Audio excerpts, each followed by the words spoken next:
Ayan, nagisa na tayo ng bawang at sibuyas. Nilagay ko na yung kangkong. Ayan.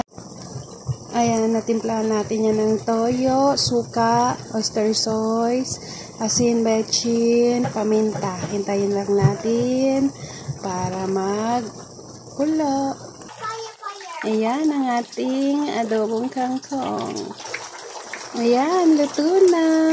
Ready to eat na po kami.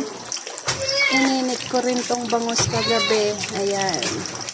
Ayan, it's so yummy. Adobong kangkong.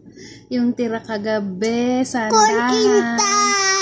Kain na guys. Thank you for watching. Galit po! May natira ding kutsinta.